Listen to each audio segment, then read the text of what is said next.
Hello, and welcome to Church at Home with Rachel for Wednesday, the 13th of August. Today, I want to talk a little bit about a problem that I think possesses most communities, whether they realize it or not, and in particular has been hitting the news in some not so subtle ways over the last few years and over this past week. I want to talk about what it means to be a community that acknowledges that we have homelessness, or as some would say, that some people who are unhoused. In particular, I want to talk about capitals. When I was in my first parish in Stratford and Mitchell, um, I lived in Stratford, Ontario, which is the center for the Perth County. It's the county seat for Perth County. And I was involved with a girl group called SAIL, Stratford and Area Access to Independent Living. And it was a group that worked with helping teenagers who were homeless or at risk of homelessness, the kids who were couch surfing or, you know, this close to being kicked out of home or leaving home, running away from home. And the reason it was so important in Stratford was because it was noticed that young people and others, when they lose their jobs, when they lose their security, when they lose the ability to reach out for resources within their own small community, they go on to the next biggest community. And Stratford was the county seat for things like that. Some kids, it was because they were sent to the court system for various reasons in Stratford, and that was where they ended up. And then once they left Stratford, they'd often go to bigger places like London, and often then places like Toronto, Ontario, or Vancouver, or Edmonton, or Calgary, or Montreal, or Halifax. Young people, people who are at risk of homelessness, people who are suffering from mental illnesses, who are discovering that they're running out of systems that can take care of them, they can access, tend to find themselves moving on to places with more resources. And the bigger the resources, then the more people end up there, and then it looks like the problem is even bigger. And we see that all the time. So Stratford was sort of like the capital of Perth County. London is the capital of Middlesex County, things like that. And then we end up in the capital of Ontario, the province, like Toronto or Vancouver for British Columbia, things like that.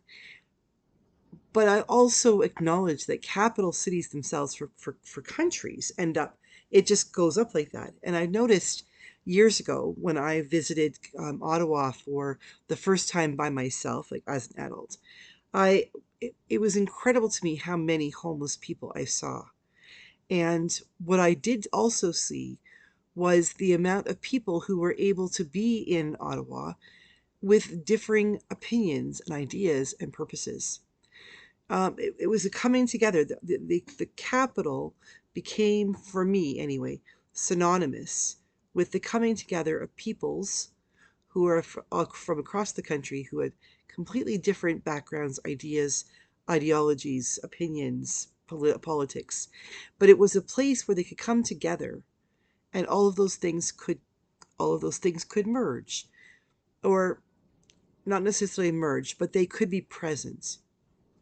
When I was walking my first trip to Ottawa on my own as an adult, I remember walking everywhere. My hotel was a little bit further away from the Parliament buildings than I had anticipated. It was late October and it was really cold. But I thought, I'm going to walk everywhere. There's no parking. So I left my car at the hotel and I was walking. And I came across a homeless man who was sitting in front of a restaurant begging. He had an empty Tim Hortons coffee cup. And I I just invited him to come in and have a cup of coffee with me. Other people, I kept well, we had loonies and toonies. I kept the larger coins in my pockets and I would give it to them. And there were people who frowned upon me for doing that, for helping the homeless out because, they're just going to spend it on drugs and alcohol. But I don't know that. And even if I do, it's not mine to judge. My thought was if this person could get a little bit of help, a warm cup of coffee, a warm meal, might have that little bit extra to help them, even just a kind smile. That might go a long way in helping them. Because I know what a kind smile or a free cup of coffee has done in my life. But then also, as I walked closer and closer to the Parliament buildings, to the capital itself, where our House of Commons is, the Senate is, where the library is and the Supreme Court, Superior Court, I think it's Canada. But when I got closer to those buildings, I realized there were people gathered there who were gathered on the front lawn. Now there are more security issues now and things like that, but back then, about 2001, I think, there were people gathered in almost in segments. Like there were like four different groups, and they were um, protesting. There was a religious group that was protesting what was happening to people in another country of the world, where their group of people were being persecuted and attacked. There was a group of protesters from a union that were protesting some business thing, something about their work. There were other people there. There were school children, like buses of schools and things like that, and people, men and women, just walking back and forth in their suits. Behind the House of Commons, there was a house and a whole area with trees, and there was a cat house, and there were dozens of wild cats, like what we would call house cats, right? Like just basic kitty cats who lived back there, and people would feed them, and members of parliament would go back and feed the cats, and everybody coexisted. They cohabited this space that was Ottawa. Now, I'm not ridiculous. I know that things have changed since then, and security things have changed, and I imagine that was 2000, because by 2001, of course, everything changed when I think back on it. But the point being that our capital was a place where anybody could gather, from the homeless to the richest, to the people who had something to say, the people who wanted to change things. It was a safe place where they could come. Backing up a few years to when I was about 17, so about 1988, I think, my family went down on a trip to Florida. We rented a motorhome, and we drove down, and we stayed outside of, it was at a campground outside of Washington, D.C., and we went to Arlington, to the National War Memorial at Arlington, to the War Cemetery, and we went to the mall in in Washington D.C. And I don't mean the shopping mall; I mean the mall where the Vietnamese War Memorial is, and the Lincoln Memorial, and all of those things. And I remember being there, and I know my parents would have been watching because we were very young, but my youngest sister was 8 at the time, I think. My middle sister would have been 14 still. And I remember being there and seeing near the Vietnam War Memorial all these MIA and POW posters and signs and people protesting. And I remember there was a place that sold like hot dogs, like a kind of like a food truck that sold hot dogs and stuff. And my parents bought us each a hot dog and a drink. And I remember my sister and I we only ate a little bit of our hot dogs because there was a homeless guy and he was going through the trash. And people were offering him to help, but he wouldn't receive it, but he was going through the trash. So we wrapped up our hot dogs and we just laid them on top of the garbage in the garbage can. And then we walked away. We watched as he went back and he took them out and received them. And I remember thinking to myself, we need to be kind. We need to not judge. Why is this man there? It felt he had on a jean jacket that had POWs and MIAs for Vietnam on him. And I kind of wondered, is this one of the men whose name is not on that wall? Because he did come home. But his life is maybe even more intolerable than the life lived and lost by those whose names are on the wall. Because he has come home, and 20 some years later, 17 or 18 years later, I guess, here he is, homeless. No place to shower, no place to get a warm place to sleep, no place to get like a good meal, no family that he can be comforted by or that he could comfort.